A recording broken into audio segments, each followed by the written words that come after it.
आज से करीब 150 साल पहले 1848 में कैलिफोर्निया के अमेरिकन रिवर में जेम्स मार्शल को सोने का एक छोटा सा टुकड़ा मिला था।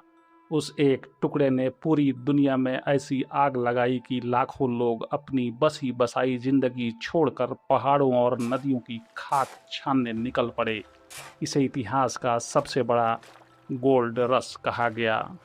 लेकिन जरा अपनी कल्पना की सीमा को थोड़ा और फैलाइए। सोचिए कि आप रात को आसमान की तरफ देख रहे हैं और उन टिमटिमाते तारों के बीच एक ऐसा पत्थर तैर रहा है जो इतना कीमती है कि अगर उसे आज के बाजार भाव पर बेचा जाए तो दुनिया के हर एक इंसान की जेब में करीब 100 अरब रुपये होंगे। यानी धरती का हर भिखारी भी एलन मस्क से अमीर बन जाएगा।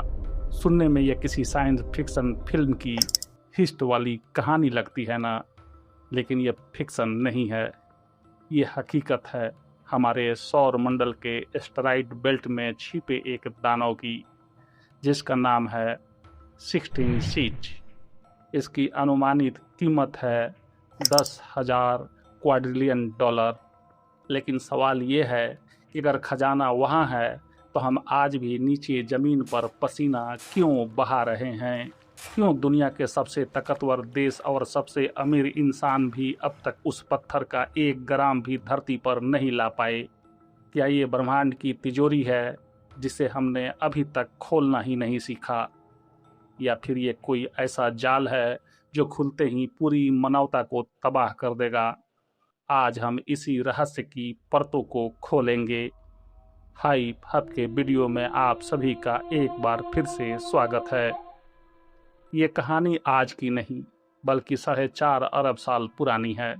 जब हमारा सौर मंडल बन रहा था तो भारी उथल पुथल मची थी।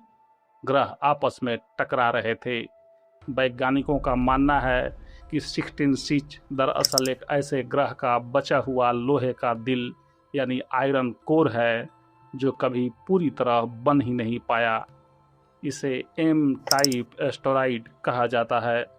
आम पत्थर सिलिका से बने होते हैं, लेकिन ये शुद्ध लोहे, निकल, सोने और प्लेटिनम की तैरती हुई खदान है।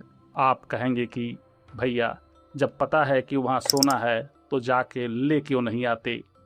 इंसान ने कोशिश की है। नासा का ओसिरिस RX मिशन याद है।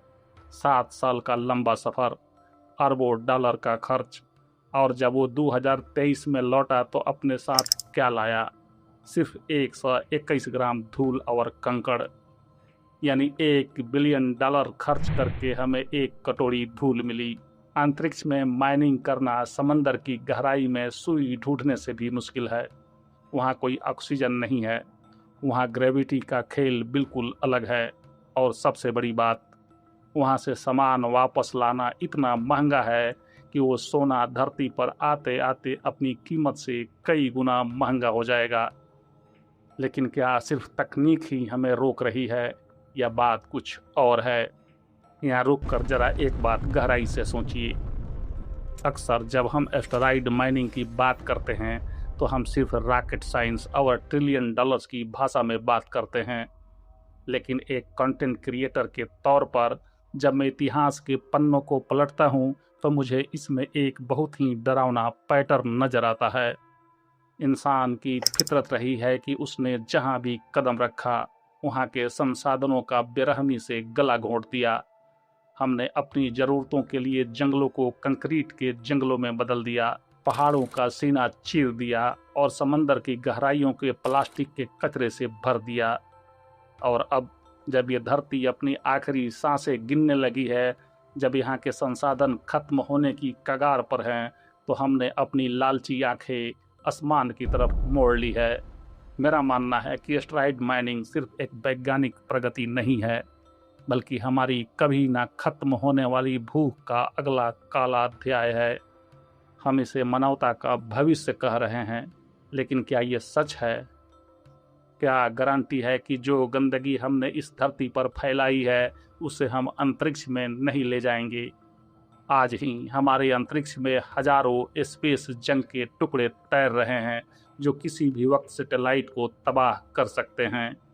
अगर हम अपनी माँ धरती को नहीं बचा पाए तो क्या हक है हमें कि हम ब्रह्मांड के दूसरे पिंडों को भी मलबे के ढेर में बदल दें? क्या हम सच में भविष्य बना रहे हैं या सिर्फ अपनी गलतियों को एक नए प्लेनेट पर शिफ्ट कर रहे हैं? अब बात करते हैं उस बम की जो हमारी अर्थव्यवस्था के नीचे टिक टिक कर रहा है। अर्थशास्त्र यानी इकोनॉमिक्स का एक सीधा नियम है, सप्लाई एंड डिमांड। सोना कीमती क्यों है? क्योंकि वो दुर्लभ है, कम है। जरा कल्पना कीजिए, कल सुबह एलन मस्क का एक स्पेसशिप आता है और न्यूयॉर्क के बीचों बीच 500 टन सोना उतार देता है। क्या होगा? सोने की कीमत गिरकर मिट्टी के बराबर हो जाएगी। पूरी दुनिया का बैंकिंग सिस्टम, देशों का गोल्ड रिजर्व और आपकी अलमारी में रखे गहने सब एक पल में रद्दी बन जाएंगे। ये ग्लोबल इकोनॉमी का सुसाइड नोट होगा। और इससे भी डरावनी बात है द स्पेस मोनोपोली। आज स्पेस की रेस में सिर्फ मुट्ठी भर देश जैसे अमेरिका, चीन, भारत और चंद अरबपति हैं जिनके पास तकनीक है। नियम भी वही बनाएंगे। अंतरिक्ष का कोई कानून अभी इतना मजबूत नहीं है कि वो इन कॉस्मिक डिटेक्टर्स को रोक सके। अगर 16 सिच का खजाना सिर्फ 2-3 लोगों के हाथ लग गया तो क्या वो दुनिया से गरीबी मिटाएंगे? इतिहास कहता है बिल्कुल नहीं। वो उस खजाने का इस्तेमाल दुनिया को कंट्रोल करने के लिए करेंगे। वो एक ऐसी कॉस्मिक डिटेक्टरशिप का दौर होगा जहां जिसके पास एस्टेरॉइड है वही इस धरती का भगवान होगा। क्या आप एक ऐसी दुनिया में रहना चाहेंगे जहां मुट्ठी भर लोग तय करें कि अंतरिक्ष के संसाधनों पर किसका हक है? तकनीक हमें वहां ले तो जाएगी, हम शायद सोलर लेजर्स का इस्तेमाल करेंगे। यह एस्टेरॉइड को बड़ी बड़ी रस्सियों से बांधकर धरती की कक्षा में लाने की कोशिश करेंगे। वैज्ञानिक इसे एस्टेरॉइड रेटाइवर कहते हैं। लेकिन जरा सोचिए, अगर किसी 200 किलोमीटर चौड़े लोहे के पहाड़ को खींचकर हम धरती के पास ला रहे हों और कैलकुलेशन में जरा सा भी चूक हो जाए, एक छोटी सी दशमलव की गलती, और वो खजाना एक कयामत का गोला बनकर हमारी सभ्यता को वैसे ही खत्म कर सकता है जैसे करोड़ों साल पहले डायनासोर खत्म हुए थे।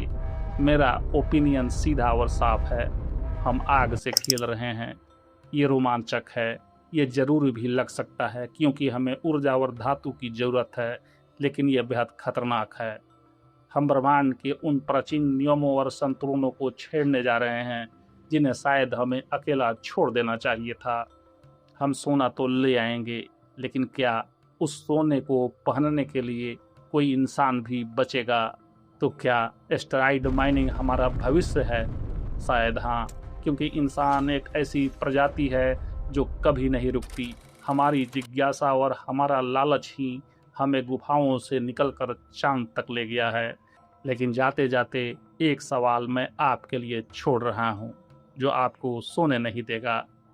अगर कल को आपको पता चले कि आपके घर के ठीक ऊपर सोने की बारिश होने वाली है, तो क्या आप खुशी से झूम उठेंगे या फिर आप इस डर से कांपने लगेंगे कि उस सोने के भारी पत्थरों से आपका घर, आपकी छत और आपकी जिंदगी ही न कुचल जाए?